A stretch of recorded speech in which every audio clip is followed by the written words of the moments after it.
है सर, मैंने आपको अनम्यूट किया है। बहुत बहुत स्वागत है सर आपका इस परिवार में, हमारी परिवार में, इस पूरे परिवार की तरफ से सर मैं आपको बहुत बहुत धन्यवाद और आपका बहुत बहुत स्वागत है सर। वेलकम है सर आपका। धन्यवाद धन्यवाद वकील साहब और परिवार के उपस्थित सभी सदस्यों को मेरा नमस्कार। दोस्तों, आज आपसे कुछ विशेष बात करनी थी, इसलिए मुझे आज लाइव आना पड़ा। आप सबको बहुत बहुत बधाई कि हमारे सिस्टम को 1 साल पूरा हो गया है और हमने अभी आसाम में हमारे सिस्टम की पहली एनिवर्सरी सेलिब्रेट की। आप सबको इसकी जानकारी है, आपने वीडियोस फोटोज सब देखे हैं। आपका बहुत बहुत धन्यवाद, आभार इस कार्य को यहाँ तक लाने के लिए, क्योंकि ये आप सब हो तभी ये सब मुमकिन हो पाया है और आपकी वजह से ही ये कारवा यहाँ तक पहुंचा है। लेकिन कुछ चीजें हैं जो मैं कई दिनों से नोटिस कर रहा हूँ और उसके बारे में ही आज मुझे डिस्कशन करना है। जितने भी लोग इस सिस्टम में जुड़े हुए हैं, जितने भी लोग मुझसे मिले हैं, वो जब भी मिलते हैं उनके मन में उनके पुराने अनुभवों को लेकर हर बार एक जो भी उनकी शिकायत होती है वो मेरे सामने रखते हैं। और मैंने कहीं ना कहीं नोटिस किया है कि वो, मैं मानता हूं कि जो भी आज तक आपके साथ हुआ है वो किसी दूसरे की वजह से हुआ है। लेकिन आप कभी जब भी कभी अकेले में बैठो, आप इस जूम सेशन के बाद भले ये प्रैक्टिकल करके देख लेना, 1 घंटे के लिए अपने मोबाइल को साइड में रख देना और थोड़ा टहल लेना गार्डन में या कहीं भी घर के आसपास। और जब आपका मन शांत हो जाए आप 10 मिनट के लिए कहीं भी शांति से बैठ करके और अपनी आंखें बंद करके सोचना कि जो भी आज तक हुआ है उसमें हो सकता है कि 70% गलती सामने वाले की रही हो, लेकिन 30% गलती अपनी भी रही। और अपनी गलती क्या है? जल्दबाजी। आप सब नेटवर्क करो, बहुत अच्छी मतलब नेटवर्किंग की मैं क्या परिभाषा दूं, इससे बड़ा, इससे टफ कोई काम नहीं है और इससे अच्छा कोई काम नहीं है। नेटवर्कर अपने आप में एक बहुत बड़ी पावर होता है, क्योंकि वो लोगों से डायरेक्ट कनेक्ट होता है, दिल से कनेक्ट होता है। लेकिन जो काम करते हैं वो काम करते करते कई बार जल्दबाजी बहुत करते हैं। आपको एक सिंपल सा एक उदाहरण देता हूं कि स्कूल टाइम से आप लोग देखते आए हो, रेस होती है हमारे यहाँ, एक 100 मीटर की, एक 200 मीटर की, एक 500 मीटर की, 2 किलोमीटर की, और एक होती मैराथन और एक होती पैदल यात्रा। 100 मीटर की रेस दौड़ने के लिए आदमी जल्दी तेज दौड़ता है, 200 मीटर के लिए थोड़ा कम तेज दौड़ता है, 500 मीटर के लिए थोड़ा और कम तेज दौड़ता है, मैराथन के लिए धीरे धीरे दौड़ता है। और जिसको पैदल यात्रा जाना होता है, यानी कि लंबा सफर तय करना होता है, वो धीरे धीरे धीरे धीरे अपनी सामान्य स्पीड से, सामान्य गति से वो चलता है, तब जाकर अपनी मंजिल पर पहुंचता है। दोस्तों, जैसे हमने अपना पहला साल सेलिब्रेट किया है, आप सब भी चाहते हैं कि हम साल दर साल इसी तरह हमारी एनिवर्सरी मनाते रहें, हमारे सिस्टम को आगे तक ले जाएं। और ये सब तभी मुमकिन है जब आप सब साथ हो, आपका साथ बना रहे और आप अपने अंदर धैर्य बनाकर आराम से धीरे धीरे चलते रहे। क्योंकि हमें सिर्फ पहली एनिवर्सरी मनाकर नहीं रुकना है, हमें जो भी चीज बनानी है उसे स्थायी बनाना है, बहुत लंबे दूर तक चलना है। अभी हमने शुरुआत भी नहीं की है हमारी चीजों की, अभी सिर्फ हम कोशिश कर रहे हैं। दूसरी बात, ये सिस्टम जब लॉन्च हुआ था और मैं पहली बार आप सबके सामने 24 सितंबर को गोवा में लाइव हुआ था, तब भी मैंने आपसे ये बात कही थी कि जो भी इस सिस्टम में है वो सब आपके सामने है, कुछ भी छुपा हुआ नहीं है, सब कुछ आपके सामने है, पूरा सिस्टम पारदर्शी है। यहाँ जो भी चीज है वो बन रही है या आपके सामने बनी है, कोई भी पहले से रेडीमेड नहीं लाए। तो जब चीजें बनती हैं उनमें प्रॉब्लम्स भी आती है, तकलीफ भी आती है। जो हम काम कर रहे हैं वो काम क्या है उसको समझे भी ना करें। आप लोग लगभग मेरे पास रोज 2 4 5 लोगों के मैसेज आते हैं, कॉल भी आते हैं, अरे सर थोड़ा जल्दी करवाइए, अर्जेंट है, उसको आईडी लगानी है। सर क्या जल्दी है? एक दिन लेट लग जाएगी आईडी, एक दिन बाद इनकम आ जाएगी, क्या फर्क पड़ जाएगा? इतने दिन से नहीं आ रही थी तब कौन सा फर्क पड़ गया था? थोड़ा सा धैर्य रखें, जल्दबाजी ना करें। जल्दी का काम शैतान का होता है, ये बचपन से हम हमारे बड़े बुजुर्गों से सुनते हुए आ रहे हैं। धैर्य रख करके करेंगे तो वो आपकी स्थायी इनकम रहेगी।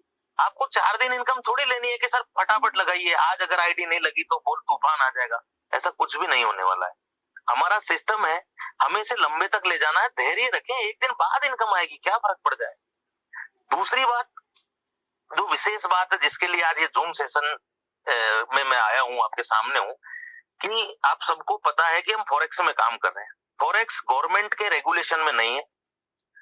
ये हर बार मैंने बताया है, आपके लीडर्स ने, आपके सीनियर्स ने आपको बताया है, और जब भी हम मीटिंग में होते हैं, जब भी बात करते हैं, और लगभग हर व्यक्ति ये बात जानता है, जब हम रेगुलेशन में नहीं है तो हमारे खुद के अकाउंट नंबर कैसे हो सकते हैं, और इसलिए हम थर्ड पार्टी अकाउंट हायर करते हैं। तो बहुत सारे लोग ये सवाल करते हैं कि हमारा खुद का अकाउंट क्यों नहीं है।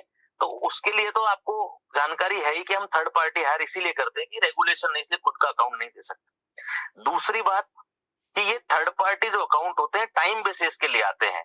जब भी आप इस सिस्टम में पेमेंट डिपॉजिट करने जाएं, चाहे दिन में 4 बार करें, चाहे 8 बार करें, चाहे 1 बार करें, चाहे डिपॉजिट करने से पहले हर बार अकाउंट चेक करें कि कौन सा अकाउंट साइट पर अभी लगा हुआ है। जो अकाउंट साइट से हट चुका है उसमें अगर किसी ने गलती से पेमेंट डाला तो वो उसकी स्वयं की जिम्मेदारी होगी। इस बात को वकील साहब आप रिकॉर्ड कर लें। जो लोग इस जूम सेशन में आज नहीं आ पाए हैं उन तक भी ये मैसेज पहुंचा दे। सिर्फ संडे तक के टाइम है कि जो भी कोई भी पुराना किसी का गलती से डल गया है तो मैं उसे सेटल कर दूंगा। मंडे से अगर गलती से भी किसी ने डाल दिया पुराने अकाउंट्स में जो साइट पर नहीं है और उसमें पेमेंट डिपॉजिट कर दिया, वो उसकी स्वयं की जिम्मेदारी होगी।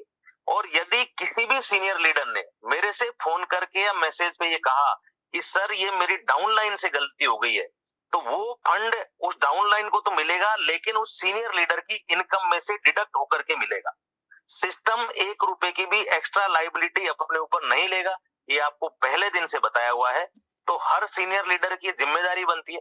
आज हम लगभग 50,000 की कम्युनिटी बन गए। आपकी अच्छी खासी टीम है, आप सबने अपने अपने ग्रुप्स बना रखे हैं, आप सब इतना मेहनत करते हो, सबसे अपडेट रहते हो, तो ये चीजें भी टाइम बेसिस पे अपडेट करें, फोन करके बताएं, उन्हें मैसेज के मीडियम से बताएं, अपने ग्रुप्स में डालें, इंडिविजुअल ग्रुप्स में डालें, जब भी डिस्कशन हो तब बताएं, रोज जूम मीटिंग में सबको बताएं कि अगर ऐसी कोई भी गलती करता है तो वो उसके सीनियर लीडर की, उसके टीम लीडर की जिम्मेदारी होगी। उसकी इनकम में से फंड डिडक्ट करके ही डाउनलाइन को दिया जाएगा। सिस्टम अपने ऊपर 1 रुपए की भी एक्स्ट्रा लायबिलिटी नहीं लेगा। ये विशेष ध्यान रखें। जब भी पेमेंट डिपॉजिट करने जाएं चेक करें, क्योंकि अब सब चीजें हमारी धीरे धीरे बढ़ रही है, तो हमें और सावधानी रखते हुए चीजों को और बेहतर बनाना है। तो हो सकता है कि हर 3-4 दिन में अकाउंट चेंज हो जाए, हर 5 दिन में हो जाए, 10 दिन में हो जाए, 15 दिन में हो जाए, वीक में हो जाए, या डेली भी हो सकता है। जब भी आप डिपॉजिट करने जाएं उस दिन उस वक्त अकाउंट चेक करने के बाद ही उसमें पेमेंट डिपॉजिट करें। दूसरी बात, जितना संभव हो सके कैश में या यूएसडीटी में ट्रांजैक्शंस करने की कोशिश करें, क्योंकि अकाउंट्स की फैसिलिटी कोई भी फॉरेक्स ट्रेडर या फॉरेक्स में जो काम करते हैं वो नहीं देते। हमने ये फैसिलिटी इसलिए चालू की थी कि हमें हमारे सिस्टम को सब लोगों तक, आम लोगों तक पहुंचाना था, जो छोटी जगह रहते हैं जहां कैश की फैसिलिटी नहीं है, जो यूएसडीटी के बारे में नहीं जानते, जो फॉरेक्स के बारे में नहीं जानते, ताकि वो छोटा छोटा अमाउंट अगर कोई डालना चाहता है तो वो डाल देवे। उससे क्या होगा कि हमें उन लोगों को इस सिस्टम से कनेक्ट करने में आसानी रहेगी। और जब वो हमसे कनेक्ट हो जाएंगे तो जो हम लोग उन्हें सिखाना चाहते हैं, जो एजुकेशन देना चाहते हैं, वो आसानी से दे पाएंगे, क्योंकि जब तक कोई हमसे कनेक्ट नहीं हो पाएगा हम उस तक आसानी से पहुंच नहीं पाएंगे। इसलिए फैसिलिटी चालू की थी। लेकिन बहुत सारे लोग बड़े अमाउंट 10 लाख, 12 लाख, 8 लाख, 5 लाख भी अकाउंट में डिपॉजिट करते हैं। मुझे कोई दिक्कत नहीं है, लेकिन आप भी जानते हैं कि रेगुलेशन नहीं है और आप इस तरह के अकाउंट्स में ट्रांजैक्शन थर्ड पार्टी में कर रहे हो। अगर आपके पास सोर्स है उसको जस्टिफाई करने का, मुझे कोई दिक्कत नहीं है। लेकिन अगर भविष्य में आपको कोई दिक्कत आती है और आप मेरे से सवाल करते हो तो मैं उसका कोई भी जवाब आपको नहीं दे पाऊंगा। इसलिए कोशिश करें कैश में या यूएसडीटी में व्यवहार जितना संभव हो सके उतना करें। बाकी अकाउंट्स की फैसिलिटी आपके लिए दे रखी है, और टाइम बेसिस पे हर 2-3 दिन में, 5 दिन में जब भी अकाउंट चेंज हो, पैनिक ना हो, पेशेंस रखें, धैर्य रखें। हमें 2 दिन, 4 दिन, 5 दिन, 6 महीने, 8 महीने के लिए काम नहीं करना है। जो मार्केट के लोग जो आज तक मेरे से मिले हैं, जो कहते हैं कि 6 महीने, 4 महीने कंपनियां चलती है, तो उनको तो हम जवाब दे ही चुके हैं कि हम हमारा पहला साल सेलिब्रेट कर चुके हैं, और बहुत जल्दी हम हमारा नया वेंचर लेके आने वाले हैं, जो शायद एमएलएम करने वाले या नेटवर्किंग के फील्ड में जितनी भी कंपनियां जिस तरह का प्लान चलाती हैं, उन्होंने ऐसा आज तक शायद नहीं किया होगा, जहां तक मेरी जानकारी है, क्योंकि मैं नेटवर्किंग फील्ड से नहीं हूं तो मेरी इस मामले में जानकारी थोड़ी सी कम है। लेकिन हम चीजों को स्थायी बनाने की ओर अग्रसर है। दोस्तों, जैसे ही हमारा नया वेंचर जो ब्रोकर के रूप में हम लेके आने वाले हैं, उससे आपको क्या क्या बेनिफिट्स होंगे, मैं जब भी मिलता हूं बताता हूं। जब भी कभी दोबारा हमारी मीटिंग हो पाएगी, तब मैं आपको डिटेल में और सारी चीजें बताऊंगा। आपके सीनियर्स लोग आपको बताएंगे, आप उनसे बात करते रहिए, समझते रहिए। चीजों को समझ करके जितना धीरे धीरे और आराम से करेंगे, हमको लंबा चलना है। हमें पैदल यात्रा करनी है, हमें कई कोस की यात्रा करनी है। हमें 100 मीटर की रेस नहीं करनी है कि हमें 5 मिनट में खत्म करके बैठ जाना है। इसलिए तेज चलने की कोशिश ना करें, अपनी गति से, अपनी रफ्तार से चलें। धीरे भी नहीं चलना है, लेकिन अपनी एक जो स्थिर जो गति होती है कि हम कंफर्ट जिसमें रह सकते हैं, उस गति से चलें, ताकि हम लंबी यात्रा कर सके। 2-4 दिन की यात्रा हमें नहीं करनी। चीजों को समझें, पैनिक ना हो। और एक और विशेष रिक्वेस्ट कि जो भी सीनियर लीडर जब भी किसी को प्लान दे, मेरा नंबर बेशक दे सकते हैं, मुझे कोई आपत्ति नहीं है। पूरे सिस्टम के लोग मुझे कॉल करेंगे, मेरा हिस्सा है वो, मेरे परिवार का हिस्सा है। आप सब में मैं हूं, मेरे में आप हो, ये मान के चलिए। तो जब भी मुझे कॉल करेंगे, मैसेज करेंगे, मुझे कोई तकलीफ नहीं होगी। लेकिन जब कोई भी व्यक्ति नया ज्वाइंट होता है और वो मुझे फोन करके पूछता है कि सर अपना सिस्टम क्या है, यानी कि अगर किसी को हमारे सिस्टम का पता ही नहीं है और आपने उसे सिस्टम से कनेक्ट कर दिया, मेरा नंबर दे दिया, देखिए आप थोड़ा सा इस बात को अन्यथा न लें और मेरी स्थिति को समझने की कोशिश करें कि मुझे पूरे सिस्टम को हैंडल करना है। सारे लोग हैं, इतना बड़ा हमारा सिस्टम है, मुझे दूसरी तरफ भी थोड़ा ध्यान देना होता है। तो आपकी जो परेशानियां हैं, जो तकलीफें हैं, उनको भी मुझे देखना है। तो अगर ऐसे डिस्क्राइब करने लगूंगा तो आपका ही काम बाधित होगा, आपको ही तकलीफ होगी, आपको समय कम दे पाऊंगा। तो थोड़ा समझने की कोशिश करें। जब भी किसी को सिस्टम के बारे में बताएं, भले कोई ज्वाइन हो या ना हो, लेकिन उसे सिस्टम की पूरी जानकारी दें, उसे अच्छी एजुकेशन दें, उसे हमारे एजुकेशन पार्ट से जोड़ें, ताकि इन फ्यूचर वो कभी आपको ये ना कह सके कि मैं इस सिस्टम का हिस्सा बनकर कहीं नुकसान में रह गया, या आपके साथ जुड़कर मुझे कोई तकलीफ हो गई। तो ये आपकी जिम्मेदारी बनती है। जो भी व्यक्ति उसे साथ लेके चलने की कोशिश करे, सिर्फ ये ना सोचे कि बस इसका पैसा लग जाए और मुझे भी इसकी इनकम आना चालू हो जाए। पैसा बिजनेस का बाई प्रोडक्ट है, पहले भी कई बार बता चुका हूं। अगर व्यापार को व्यापार के तरीके से करेंगे, धीरे धीरे करेंगे, तो ये स्थायी व्यापार रहेगा। आपको पैसिव इनकम लाइफ टाइम आती रहेगी। लेकिन जल्दबाजी करेंगे और कहीं कोई ऊंच नीच हो गई, आप किसको क्या कहेंगे? थोड़ा समझने की कोशिश करिए। मैं ऐसा नहीं कह रहा हूं कि आप काम मत करिए या स्लो करिए, लेकिन एक स्थिर गति से। इतना जल्दबाजी मत करिए कि 11:56 हो रहे हैं और अगर आपको आपने 11:56 पे पेमेंट डिपॉजिट किया तो 5 मिनट में आपकी क्रेडिट रिक्वेस्ट अप्रूव्ड हो जाए। देखिए हमारा सिस्टम बड़ा है, चीजें बढ़ रही है, तो थोड़ा समय भी लगता है। किसी की 15 मिनट, आधा घंटा क्रेडिट रिक्वेस्ट अप्रूव नहीं हो जाती तो पैनिक होने लग जाते हैं। विड्रॉल्स में किसी का $10, $15 के विड्रॉल्स में कोई प्रॉब्लम हो गई, थोड़ी सी देरी हो गई तो पैनिक होने लग जाते हैं। कई लोगों का तो मुझे मैसेज आता है, सर आएगा भी या नहीं। मतलब आप क्या चेक करना चाहते हो? $15 में चेक करोगे सिस्टम को? अगर आपको कभी ऐसा लगता है कि सिस्टम में कोई प्रॉब्लम है, तो मैं चैलेंज के साथ कहता हूं, जूम पे लाइव हूं, चेक करना है तो 200-500 लोग इकट्ठा होकर के 10-20-30 करोड़ का विड्रॉल एक दिन में लगाइए। अगर उस दिन सिस्टम ना दे तो सवाल पूछिए। $10, $15 के लिए क्या पैनिक होते हो कि सर पहली बार है, $15 का विड्रॉल लगा है, वो चेक करना चाहता है। $15 में क्या चेक करोगे आप बताओ? आप खुद एक बिजनेस कर रहे हो, इतने बड़े मार्केट में बिजनेस कर रहे हो और छोटी छोटी चीजों को ध्यान में नहीं रख पाते हो। 2000-4000 विड्रॉल्स रोज के लगते हैं, उसमें से 10-15-20 विड्रॉल ऐसे भी होंगे जो टेक्निकली फेल्ड हो जाते हैं। वो भी सिस्टम की कमी कम होती है, उसमें सामने वाले की कमी ज्यादा होती है कि अकाउंट नंबर गलत लिख दिया या IFSC कोड गलत मेंशन कर दिया और उसी कारण से फेल्ड हो जाता है। तो सीनियर देखते भी नहीं है कि वो किस कारण से फेल्ड हुआ है या उसमें क्या मेंशन किया गया। सीधा सवाल, अरे ये किस वजह से हो गया सर, वो चेक करना चाह रहा था। सर $15 के विड्रॉल में चेक नहीं कर पाओगे। जिस दिन चेक करने का मन हो, आप 10-15-20 करोड़ का एक साथ विड्रॉल लगाओ, उस दिन सिस्टम नहीं दे पाए तो आपको लगेगा कि हाँ सिस्टम में कोई प्रॉब्लम।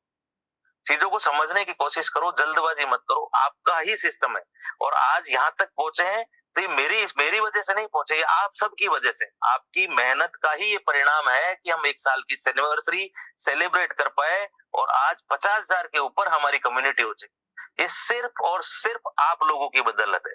मैंने कुछ नहीं किया, ये ऊपर वाले की कृपा है। और आप लोगों की मेहनत का परिणाम है। मैं सिर्फ एक माध्यम हूं, मैं कोशिश कर रहा हूं कि आप लोगों को एक अच्छी दिशा दिखा सकूं, सिर्फ मेरी कोशिश है, इसके अलावा मेरा कुछ भी नहीं है। जो कुछ है सब आपकी मेहनत का नतीजा है। तो आप अपने आप पर फक्र करें और अपने आप को समझें। आप लोगों में बहुत पावर है, आप बहुत शार्प हो, आपने बहुत कुछ सीखा है इस मार्केट से। अगर आप अपने पोटेंशियल को पूरी तरह यूज करोगे तो आप बहुत कुछ कर सकते हैं, लेकिन थोड़ा सा धैर्य के साथ करें, समझने की कोशिश करें। हमें कहीं नहीं जाना है, हमें यहीं रहना है। एक दिन बाद अगर आईडी लग जाएगी कोई परेशानी नहीं आएगी, एक दिन बाद इनकम आएगी कोई परेशानी नहीं आएगी। समझने की कोशिश करें और अकाउंट्स को जब भी डिपॉजिट करें प्लीज वेरीफाई करें। जब भी डिपॉजिट करें उसको 2 बार वेरीफाई करें, भले ही सेम नाम का हो, उसका अकाउंट नंबर भी वेरीफाई करें, क्योंकि हम जिन थर्ड पार्टी से लेते हैं वो हो सकता है अपने एक नाम से अलग अलग बैंकों के अकाउंट दे देते हैं, सबकी लिमिट्स अलग अलग होती है, तो कभी कौन सा हट गया कभी कौन सा है, और ये हमारे पास एक्सेस हमेशा के लिए नहीं रहते। जब हमारे पास अकाउंट है तब तक ही हमारे पास एक्सेस रहता है ताकि हम उसको देख सकें। बाद में अगर कोई रिक्वेस्ट लगती है तो हमें उससे रिक्वेस्ट करनी पड़ती है, कई बार वो दे कई बार ना दे, वो उसकी मर्जी होती है। तो संडे तक का आप लोगों के पास समय, अगर किसी का पहले कुछ हो गया है तो आज मुझे मैसेज कर दें, मैं उसको आज कोशिश करूंगा आज नाइट में और कल दिन में चेक करके एक बार सेटल करने की।